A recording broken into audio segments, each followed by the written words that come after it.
분뇨 칼럼 하겠습니다. 최근에 그 탄핵이 일부 보수 유튜버들은 4대4로 기각이다 이러는데 저는 8대0이 될 거다 이래 보고 있습니다.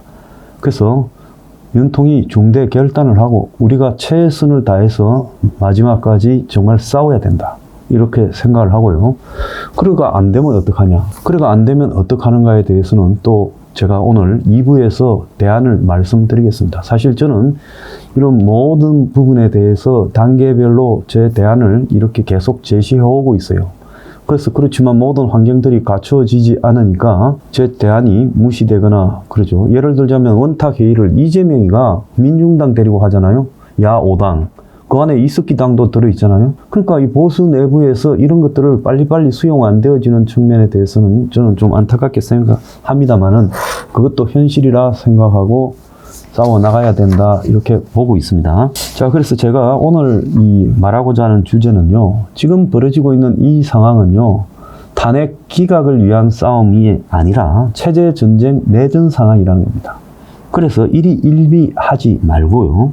끈질기게 전술적으로 직진으로 싸워야 된다. 이 이야기를 제가 드리고 싶습니다. 요즘 탄핵 상황이 조금 희망적인 일이 생기면 좋아하다가 중국인 99나 트럼프 구원 같은 것들이 또 불가능하다 생각되면 실망하고 지지율이 조금 올라가면 희망을 가지다가 지지율이 조금 내려가면 절망하고 그러는데요. 그런 마음을 각자가 지워야 된다. 댓글에서도 그런 것들이 너무 많습니다. 이 싸움은요, 굉장히 오래 진행될 수 있고, 이제 시작인 거예요. 우크라이나 전쟁처럼, 우크라이나 전쟁이 지금 한국 전쟁보다 더 길게 하고 있잖아요. 3년을 넘어갈 수도 있어요. 그래서 이 싸움이 어느 한 가지를 계기로 끝내는 게 아니라, 윤통도 본인이 친북 세력과의 체제 싸움이다라고 정리한 만큼, 본인도 본인에 관련된 문제에 몸을 던져 싸울 걸로 저는 기대합니다. 그렇기 때문에 우리도 이 싸움을 끝까지 간다라는 생각으로 싸워야지 탄핵이 인용되고 나면 그 다음은 어쩌나 그런 걱정은 버리세요. 그 다음은 또 그 다음 싸움이 준비되어 있습니다. 자, 그래서 우리가 이런 일에 대해서 일이 일비하는 것은 너무나 현실에 이렇게 매몰되어 가지고 현실의 가능성만 따져요. 어제 헌재 앞에 집회에서는 어느 대학에서 대학생들이 탄핵 반대 집회를 했다. 환호가 일고 박수가 일고, 지난번에 관자 투쟁에서는 젊은 애들이 연설하니까 환호가 일고 박수가 일고 하는데요.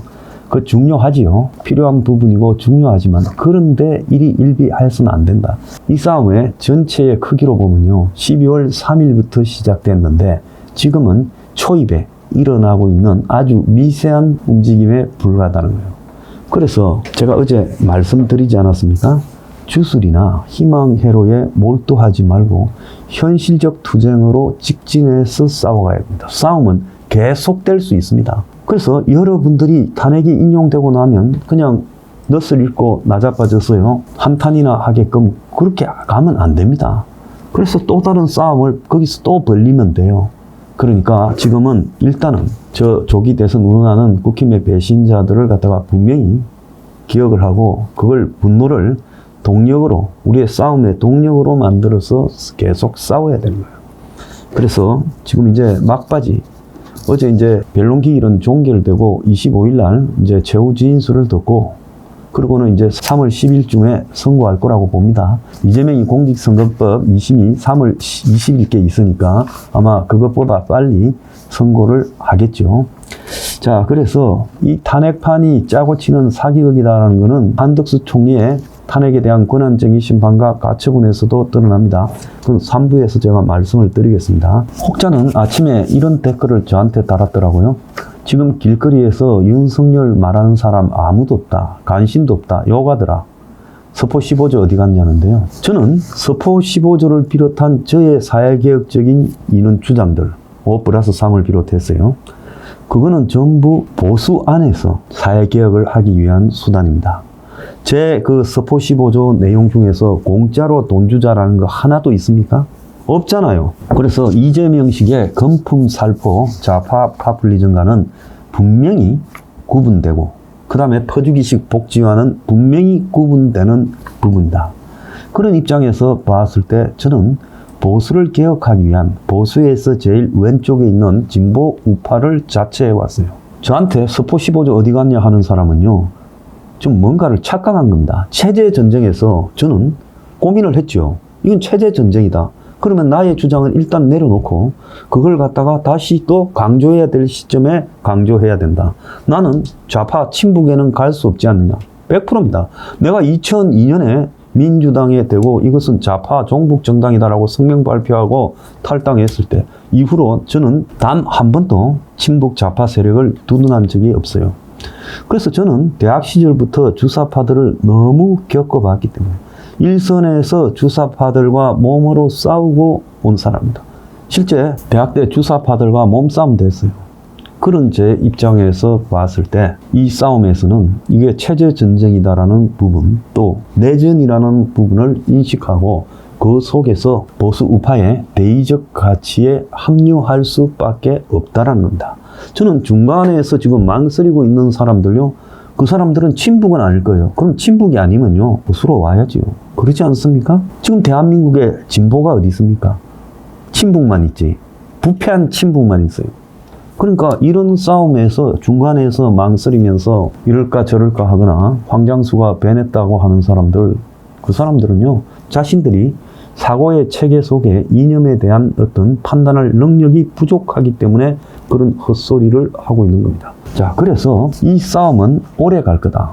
저는 굉장히 오래 갈 겁니다. 조기 대선하고 나면 끝날 거예요. 여러분, 만약에 윤통 탄핵이 인용되고 조기 대선이 되어서 이재명이가 되면 인정할 겁니까? 싸워야죠. 우리도 끌어내리기 위해서요. 그리고 그가 친북적으로 나라를 끌고 가고 돈 퍼지기 차베스식 파퓰리즘으로 가면 우리는 거리에서 계속 싸워야 되는 거예요. 아시겠습니까?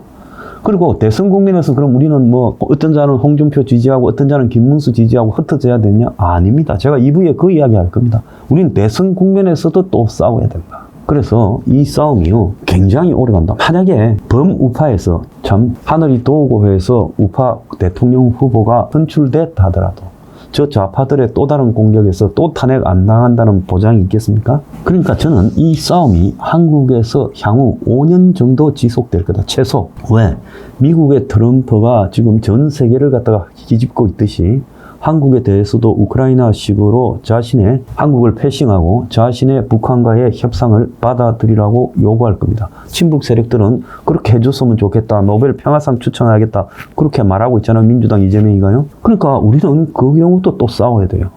그래서 우리는 내부적으로 친북 세력을 척결하고 외부적으로 한국을 고립시키는 저 트럼프식 저런 전략과도 싸워야 돼요. 그래서 저는 어제 보니까 뭐 제2차 당정 협의회를 하는데 이재명이는 추경해가지고 지 13억인가 국민 뭐 지원금을 쿠폰으로 나눠주겠다. 그 이야기 하는 거 아닙니까? 그래서 그런데 들어가서 그따위 회의를 하고 있다라는 권영세가 저는 좀 정신 나간 인간이라고 생각하고요. 국민의힘이 제대로 싸웠으면 벌써 성기를 잡았습니다. 이것들이 요즘 주반 야대를 하고 있답니다. 주반 야대가 무슨 말이냐. 낮에는 탄핵 반대하고 밤에는 대선, 조기 대선 후보 밑에 줄 서고 조기 대선 운동하고 그런다는 거예요. 뭐 빨치산들입니까? 방간하시 다르게 움직이게요. 그래서 국힘이라는 저 정당은요, 보수로서의 제가 봤을 때는 수명을 다했다고 보고, 정당이라는 것은 뭡니까? 무리당이잖아요. 그러니까 뜻을 같이 하는 무리의 결사체라고 봐야 되는데, 실제로 이번에 보면 뜻을 같이 하는 무리의 결사체가 아니라 뜻이 다른 것들이 뒤섞여가지고 오히려 야당보다 더하게 배신을 하는 모습들을 우리가 지켜봤습니다. 제가 어제 석동현 변호사의 헌재 탄핵을 승복할 것이다. 이 부분에 대해서 공격을 한 것은요, 대통령 주변에도 그리 어리버리한 생각을 가지고 있고 콩밭에 마음이 가 있는 사람이 있다면 그것도 또한 제거돼야 된다. 이런 생각을 하고 있어요. 그래서 저는 김진원 목사가 얼마 전에 보니까 지금 윤통에게 그 김진원 목사의 성경책이 들어가고 또 김진원 목사가 지금 이 우파 기독교 진영을 모아서 하나가 되도록 하고 하는데 뭐 물밑에서 일을 하고 있다는 소리도 들립니다. 근데 그분이 이런 말을 했어요. 감옥 안에서 죽든지 나와서 죽든지 죽을 작정을 하고 윤통이 싸워야 자신도 살고 나라도 산다고 했습니다. 이건 제가 윤통에게 말한 중대 결단 요구와 똑같잖아요. 그러니까 김진홍 목사 같은 경우에는 좌에서 우까지 다 겪어본 우리 사회 원로예요. 그 사람이 이 정도 이야기하는 것과 또 저같이 좀 촉이 밝은 사람이 이렇게 이야기하는 게 이게 답이라는 겁니다.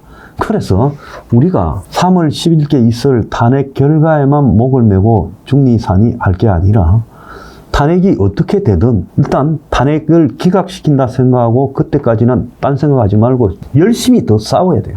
그리고 그때 결과가 나오면 그때는요, 그 분노를 다시 제2차 싸움의 동력으로 옮겨야 되고 윤통도 그러해야 된다 저는 보고 있습니다. 그래서 이런 탄핵 국면에서 정신적 스트레스와 우울함 이런 것들을 호소하고 불안해해서 날을 보낸다는 사람이 있는데요. 한 5년간의 내전이 전개될 거다. 그래서 우리가 일희일비하지 말고 마음 굳게 먹고 직진해야 된다. 저는 그걸 당부드리고 싶습니다.